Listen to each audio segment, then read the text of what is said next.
The Baltimore Ravens kick off the 2024 home slate of games this Sunday, 1 p.m., and which should be a beautiful Sunday afternoon for football in Baltimore, in the state of Maryland, at M&T Bank Stadium, as the Baltimore Ravens come into this game 0-1, as do the Las Vegas Raiders after losing to Ravens West, as I call them, the Los Angeles Chargers, on this past Sunday.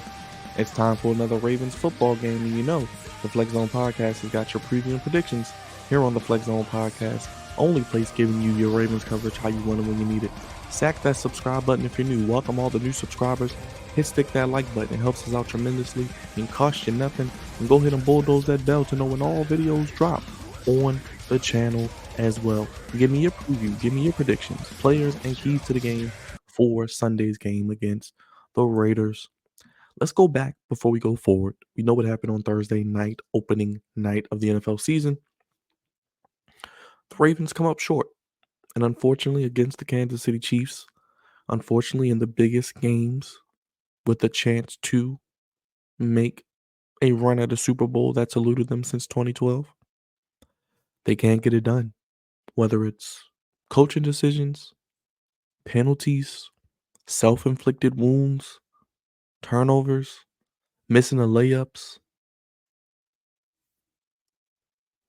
the Ravens just did not get it done in week one. Don't want to harp on it too much. It's only one game. It's week one. The biggest adjustments and biggest improvements in the NFL come from week one to week two. It's usually the biggest overreaction week. We're doing it already all week.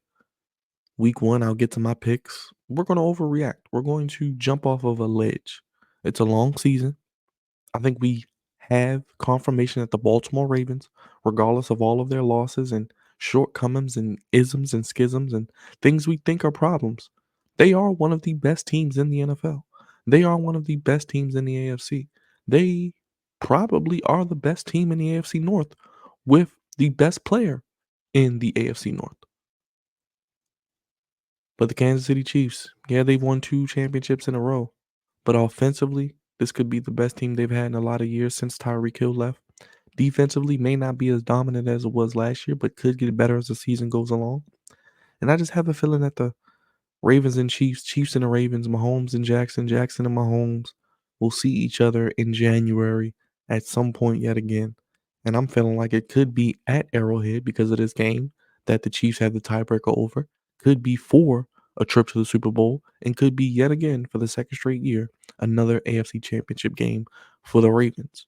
But I would rather have them lose this game, pick up the pieces, learn from it, get better throughout the season, get healthy in certain areas, make the plays that they should have made in this game, and beat them on their way to a Super Bowl championship in the playoffs where it matters most. Let's get to week two, though. We knew the Raiders were coming in on week two. We looked at this game on the schedule, a wonderful choice of home opener. Now, we love Raider Nation. We love the Raider fans. They are as diehard, as loyal, as vicious, as ruthless, and I mean that as respectfully as possible. They're going to be coming in M&T Bank Stadium. Now, last week in LA, it was a home game for them, but they're walking into a different environment on Sunday afternoon. The weather should be beautiful, should be in the 80s, clear skies, sun is going to be out, not a lot of wind, but they're walking into a hostile territory. The Ravens fan base will be ready. They'll be live and rocking. I think if you're going to the game, have fun, enjoy it. The weather's going to be beautiful. I think the Ravens will get the job done. I'll get to my prediction in a minute, but this is a must win. And I don't say that often at week two, but the Ravens can't lose this game. We've seen games like this in previous seasons where they're favorite, but they play down to the level of the competition. We've seen games like this where they're favorite, but they have self-inflicted wounds, turnovers, penalties, bad play calling, terrible clock management. Can we please stop with getting to the line with 3 seconds left, less than 5 seconds left on the play clock, trying to get in a play? If Lamar's going to have more command of this offense, Lamar's going to be calling things at the line of scrimmage. You need to at least get to the line of scrimmage with 10 seconds left. But it's going to take you another 5 or 6 seconds to get the snap off. These are the things the Ravens do. And I say that to say last year, week 3 at home, a terrible, rainy, ugly, dreary day at M&T Bank Stadium. Same quarterback, Gardner Minshew, who is now the starting quarterback for the Vegas Raiders, came in here and they beat the Baltimore Ravens. The Ravens cannot lay an egg to this week. They cannot play down to the level of the competition that they're having. They have to win this game. It's at home. It's against a team I think that's going to be picking in the top 5 of the draft. Now, I do love Antonio Pierce. I think he is a good get for the Raiders. I think they finally and hopefully have their guy. But I think the Raiders don't have a quarterback. They don't have a lot of notable names on the offensive line. Yeah, they have Devontae Adams, one of the best receivers in the league. But outside of him and Jacoby Myers and Brock Bowers, not much on offense. Defensively, Max Crosby, Christian Wilkins, but who do they have on the back end? Not a lot, really, in my opinion. As we look at the injuries heading to this game, both teams, for the most part, are predominantly healthy, I believe. With the Ravens, we know Kyle Van Noy has that broken orbital bone, so broken nose. How long is he going to be out with that? Does he get to come back and play with the mask maybe? I'd rather Van Noy get banged up early in the season now. We have him for the stretch run with anybody, but especially Van Noy because did I expect him to play 17 games this season? No. But did I expect him to be a contributor on this team? Hell, we need him to be, especially on this defense, especially with this pass rush, which is one of the weak points of this team. But I could see him about a month, 6 weeks maybe, but he will be back. Let's get to the keys to the game. I don't have a lot of keys this week. I think the Ravens are the superior team. They have the best player on the field as they do most weeks with Lamar Jackson. And I think really if they stick to these keys, it should be simple. Number one, start fast. Don't play down to the level of competition, as I mentioned. Don't give the Raiders hope. Don't allow them to hang around and believe that they can win. They have a coach that is a former New York Giant who is used to big upsets in big games when no one gave him a chance. Don't give this team any hope. Don't give them any belief. Come in here, handle your business, pulverize them, and pound them into submission and impose your will early and often. It is a 9-point spread. I think the Ravens should be able to cover this spread. And I think maybe by midway through the third quarter, this game should be out of reach. Start fast. Secondly, rush for over 150 yards. And most importantly, let's get Derrick Henry going. We know what Lamar did this past week. Lamar was in playoff, do or die mindset mode. When he got the ball, he wasn't thinking too much. He wasn't hesitating. He wasn't second guessing himself. When he got the ball, if he couldn't make the throw to his first or second guy, within 3 seconds, 1001, 1002, okay, it's nothing there. I'm gone. Zoom. I'm running. And I like that from Lamar. No, we don't want him taking the hits that he's taking, but he lowered his shoulder a few times. He obviously looks like he has his speed back. He looks like he's healthy. Missed practice this week. It was a precautionary thing because he was the offense last week. But let's get Derrick Henry 15, 16 carries, maybe 20, as close to 20 as possible. I think we can get him around 20. And I think with Henry, the key is to lather him up throughout the game. You give him 2, 3 in the first quarter. You give him 3 or 4 in the second quarter. But in the third, fourth quarter, when you're trying to build a lead, when you have a lead, then you run Derrick Henry 6, 7, 8 straight times. Then you really start to pound the rock and impose your will on the opposing team. Let's see if Henry can get around 100 yards. I think Lamar should run less this game. I think we could see more, hopefully, I formation situations in the second half where Henry is getting the ball. Maybe even more read option where Lamar isn't just keeping it, he gives it to Henry.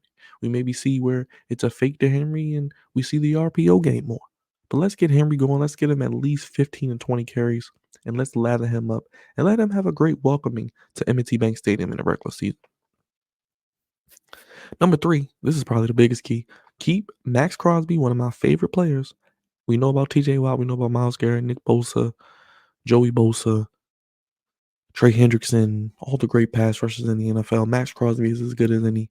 He has a nonstop motor. He plays hard. Is he maybe a little dirty to some? He plays through the whistle, much like Roquan. You got to contain him. Christian Wilkins, one of the best D tackles in the league, can stop the run, can get after the quarterback, get interior pressure. Let's keep them under 2 sacks. We saw what Chris Jones did dominant last week. They did a good job on Carl Loftus. Let's keep Chris Jones. Let's keep that in mind. We don't need any sack fumbles. We don't need Rosengard coming to the game first play and we're throwing the ball. Let's run the rock.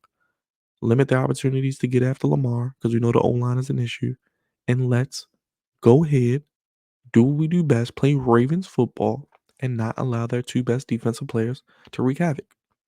Next, two Ravens wide receivers over 60 yards. Last week we had three guys over 50 with Bateman, Zay, and Likely with over 100.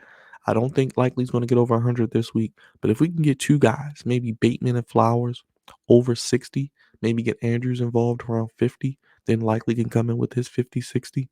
I think a nice balanced attack where everybody is a threat. Bateman is beating you over the top.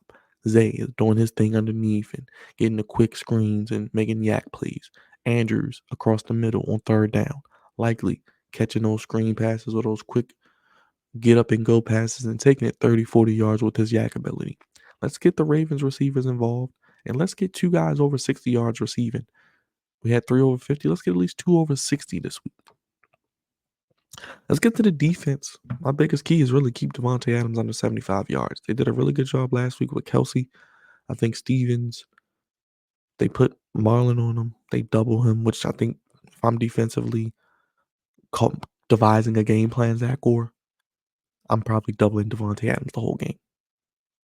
He may get some single coverage with Stevens, but predominantly if I'm putting anybody else on him, I'm probably going to put Stevens on him, and I'm going to have help over the top. Like I said, Jacoby Myers can beat you deep, but I think Wiggins, Jalen Arbor-Davis, Marlon, if they can communicate, which I think is a problem with the defense early on, they got to get the communication together. But if they can get that communication together, they can really start to blend what they do well together. Zach Orr's calls can come into play. I'm looking for a bigger game from Kyle Hamilton, moving him around more. Roquan playing better. Keep Devontae on 75 yards. Let's not let Jacoby Myers and Brock Bowers and some of these guys beat you over the top because they have some weapons. I'm not gonna lie. Devontae, Jacoby, Bowers, that's a nice start. But they don't have a quarterback or an offensive line. Secondly, don't let Gardner Minshew hang around. We've seen this movie, we've seen this episode before last year. He's a gamer. He's a grinded out winning quarterback if you give him the opportunities. He can get hot, he can get streaky, he can get momentum and confidence. He can run, he can have that cachet about him. And you don't want him making plays, extending plays on third down, keeping drives alive. You're not fundamentally sound, missing your tackling. You don't want to let Minshew hang around. You want to beat him when you have the opportunity, like Flacco and some of these other backups. Don't let him hang around. Make them one-dimensional offensively. They don't really have much of a running game. Josh Jacobs is gone. I really don't expect much from them offensively. I think for them to beat us, they're going to have to be able to throw the ball consistently down the field, which I don't see. And I think making them one-dimensional is important. Getting out to an early lead, being able to pin your ears back and attack their offensive line and get after a weak group. And lastly, it is the D-line. Travis Jones, Michael Pierce, Broderick Washington, Matt Abike, who was great last week, Brett Urban. Those guys up front, that D-line of the Ravens, which is pretty much at an advantage most weeks, they need to dominate this offensive line of the Raiders.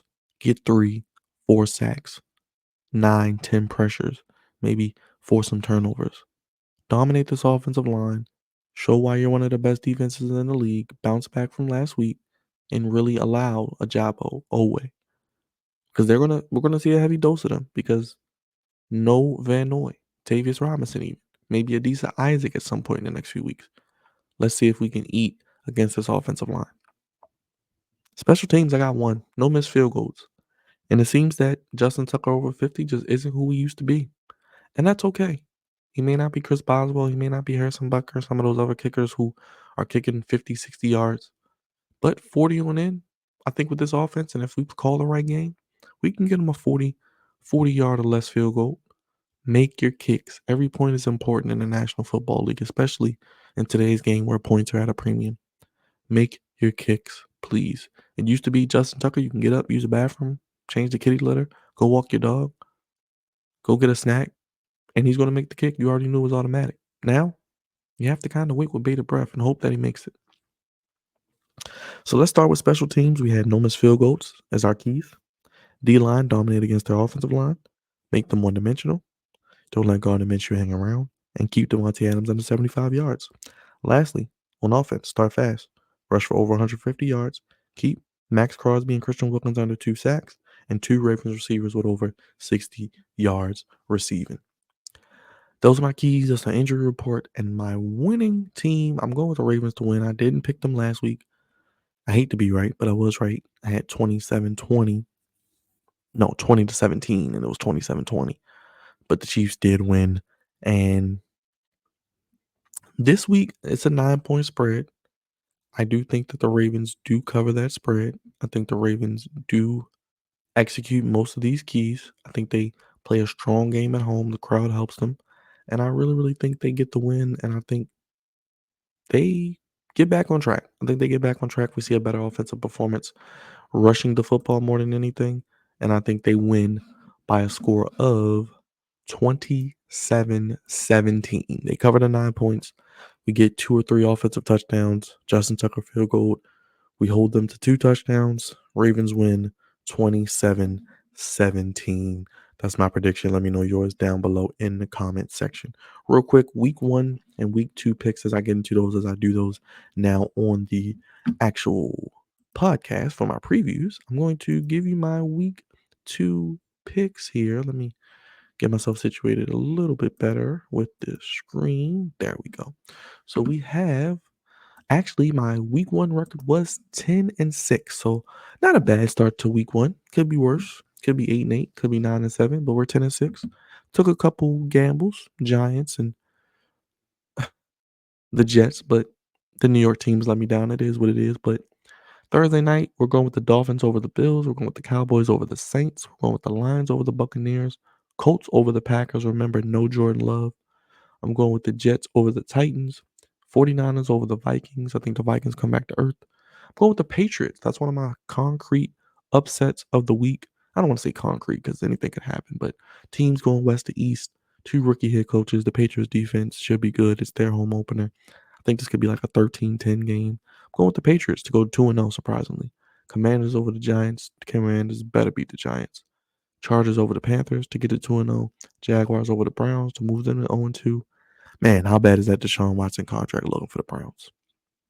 Another civil suit against the brother. Ravens over the Raiders, as mentioned. Cardinals over the Rams. That's another upset of the week. Broncos over Steelers. Another upset of the week. Part of that could be because I want the Steelers to lose and the Ravens need to win. And Justin Fields is like he's going to go yet again. Chiefs over the Bengals. That's the 4 o'clock game on CBS. And Sunday night, we got Texans Bears. I'm going Texans. And Monday night, I'm going Eagles over the Falcons. So 10-6 in week 1. Those are my week 2 picks. Ravens 27-17 over the Raiders. And that's how I see things playing out this week in the National Football League. But make sure you guys let me know. Sack that, stick that like button. Leave us a thumbs up. It helps us out tremendously. It costs you nothing. It's free. In a world where everything's going up, the Flex Zone is free for you and me. It lets YouTube know you like us. You like the content we produce. And people who may not know about the Flex Zone, lets them find out about us as well. And blesses us with the YouTube algorithm gods. So go ahead, hit that like button, hit stick it. Break that bell, bulldoze it. It lets you know when all the videos drop, when new content comes out, when we're live, as we will be live for the official Baltimore Ravens post-game show Sunday afternoon as well. Myself, Big Raj, Theodamus as well. And let me know who are the players you're watching out for in this game, keys to the game, score prediction, anything I missed, or anything you want to talk about week 1 picks, how'd you do, what you're looking for week 2. I gave you a few upsets and my picks for that as well. We'll recap that heading into week 3 next week for the Ravens as they get ready to go to Dallas to face the Cowboys. But I'm going with the Ravens to win 27-17, get to 1-1 on the season. God's favorite host signing off, guys. Only place giving you your Ravens coverage how you want it when you need it. It's the Flex Zone, baby. I'm going with the Ravens to get the 27-17 win over the Raiders in the home opener. If you're going to the game, have fun, enjoy. The weather's going to be great. Be safe. We'll talk to you after the game on the Baltimore Ravens post-game show right here on the Flex Zone podcast. I'll see you then. Peace.